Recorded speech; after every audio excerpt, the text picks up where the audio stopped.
groove like Dua Lipa. I'm trying to do more with her than do a feature. I check the web, they yeah. Before when I do it again.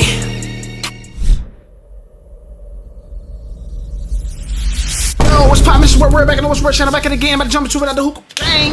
Know what time it is, man. It's your boy, we're back at it again, about to jump into a album review. Jack Harlow just dropped a sophomore album. It's called Come Home, the Kids Miss You. May 6th, 15 records. Projections are in. They got it looking at first week numbers from 160 to 180. The singles for this project was Nail Tech and First Class. It seemed like Jack Harlow is in a space where definitely more confident on his second go round than he was on the freshman album. He almost is rapping in a way where he's feeling himself way more. trying to be next to me, but I give him Destiny's Child. That's am I the realest? And this album had a bunch of highs, and it had some lows, and it had some mids. But my favorites for sure was Talk of the Town, Dua Lipa, First Class, Church Chill Downs, Poison with Wayne, and State Fair, the outro. Those immediately were the ones that I either ran it back or I was just impressed off of the first listen. I must highlight the Wayne feature. Wayne gets in his bag on this one. That girl is poison, poisonous, cyanide, arsenic, shorty sick, shorty on volume. That's that peak premium prime Wayne that's coming in. Dua Lipa, man, he put up the snippet. I was like, yeah, that's gonna be a banger right there. Dua Lipa. I'm trying to do more with her than do a feature. I check the web, they out here chewing me up. Fuck it.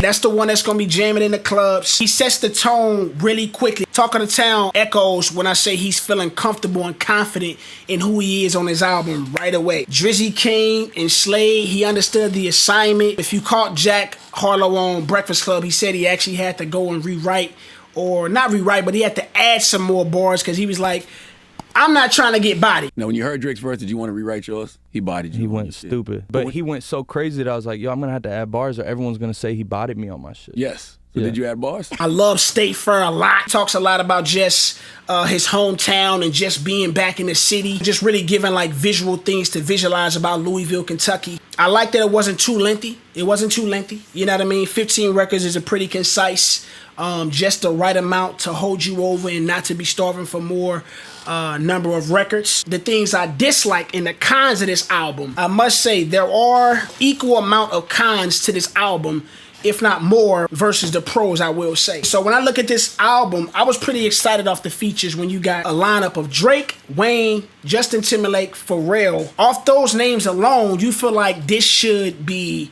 something that'll be stellar, no misses. It's only 15 records. But I must say, the Justin Timberlake and the Pharrell features were pretty much waste. When you get artists of that magnitude, you have to make sure you get the purest version of what they offer. Because it's not, come to Justin Timberlake or Pharrell, they aren't artists that just jump on any and everybody song. I can't recall the most recent Justin Timberlake feature in years, you know what I mean? Especially not in the urban world. It's been a while. This album did have a collection of songs that were forgettable. Movie Stars, I Do Anything to Make You Smile, Parent Trap with Justin Timberlake, Like a Blade of Glass. Like, it's a good handful of songs that are very forgettable that made you want to skip them. He may have probably would have had a better product if he slimmed this down to 12 instead of 15. It's other records that are not amazing, but they aren't horrible neither. So just some of the takeaways I had about this album when I just sit back and I think about my overall experience with this album, my overall processing of listening to the album. Throughout the entire album, honestly, my whole experience with listening to Jack Harlow, there's always this under or overtone of feeling like this guy has studied and makes a lot of similar music, even format and song making wise, that's similar to Aubrey Graham, Drake. Early on, I felt like it was more of a pro than it was a con. It was something I was more complimentary of than I was taken away of. Even on the song that I like a lot by Poison, if you just listen to the hook and just some of the things he's trying melodically and just trying to carry a note, it's in ways and in a fashion that Drake doesn't. Poison, poison, poison, poison, for the good kind. It's crazy how you're on my mind. It's not being done better either. It's not being done better than the original. If you're trying to, I guess, walk that same type of lane and become that, you have to outdo the original, the originator.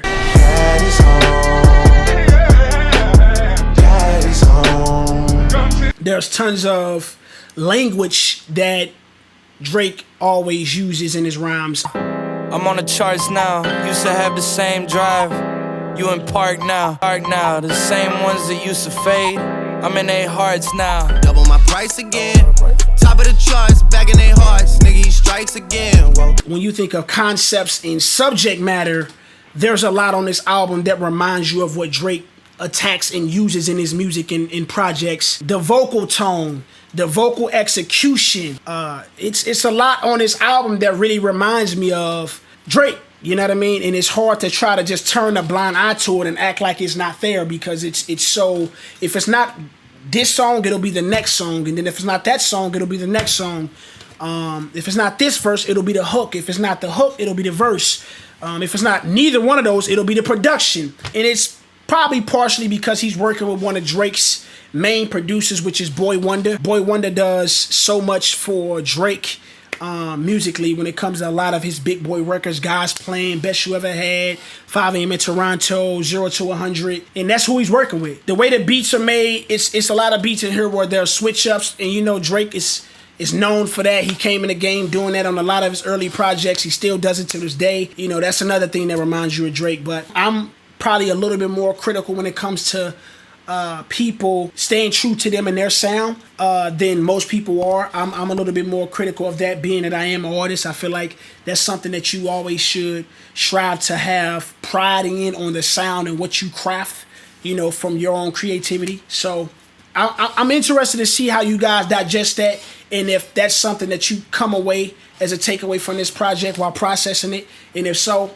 man, just leave it in the comments and let me know if I'm bugging out or if I'm, you know, somewhere in the vicinity of being accurate and spot on. The title, Come Home, the Kids Miss You, I feel like it's hinting, and all throughout the album, like I said, you kind of hear him making references to things about his hometown, him coming back home. In his Breakfast Club interview, he said he actually moved back home to Louisville, Kentucky, just with a desire to be back around his family, to spend time with his mother. You definitely can salute somebody like that. I think his hometown, you know, friends, girls that maybe shitted on him growing up, I think he just kind of like really tried to capture all them emotions, all those memories, moments, and things of that nature to put into this album to kind of like crystallize the moment to where he is right now in his career. I feel like this album is kind of like a dedication to that, and just reminding his hometown, and also probably being an inspiration to his hometown,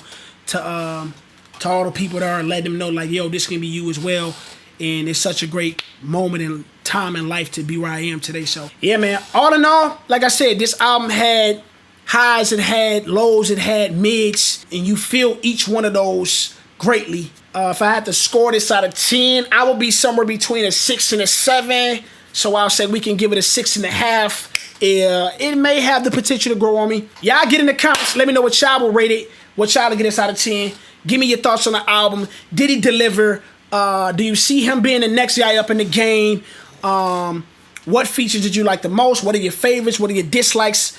Give me your takeaways, man. Leave them in the comments. Let me know what time it is, man. It's your boy Word. Thanks for watching. Make sure you hit that like, hit that subscribe button, hit that bell so you don't miss a video. Know what time it is, man. Yeah! Did it before and I do it again.